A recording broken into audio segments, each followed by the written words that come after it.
সবুজ জঙ্গলের পাশে একটি শান্ত গরু প্রতিদিনের মতো ঘাস খাচ্ছিল। চারদিকে পাখির মিষ্টি ডাক, হালকা বাতাস, সব মিলিয়ে পরিবেশ ছিল খুবই সুন্দর। হঠাৎ জঙ্গল থেকে একটি ভয়ঙ্কর বাঘ বেরিয়ে এলো। বাঘটি খুব ক্ষুধার্ত ছিল।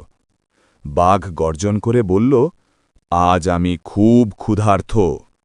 গরু ভয়ে কাঁপতে কাঁপতে বলল, "দয়া করে আমাকে এখনই মারো না। আমার একটি ছোট্ট বাছুর আছে, তাকে শেষবারের মতো দেখে আসতে দাও। আমি কথা দিচ্ছি, আমি আবার ফিরে আসব।"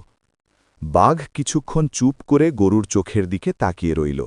তারপর বলল, "ঠিক আছে, তুমি তোমার বাছুরের কাছে যাও, কিন্তু কথা রাখবে।" গরু দ্রুত তার বাছুরের কাছে গিয়ে সব কথা বলল। বাছুর মাকে জড়িয়ে ধরে কাঁদতে লাগল। কিন্তু গরু ছিল সৎ। সে তার দেওয়া কথা রাখার জন্য আবার বাঘের কাছে ফিরে এলো।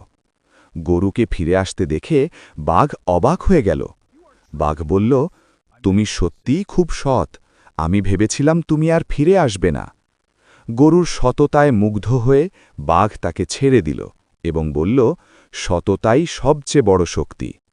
তারপর থেকে গরু ও তার বাছুর সুখে শান্তিতে জীবন কাটাতে লাগল।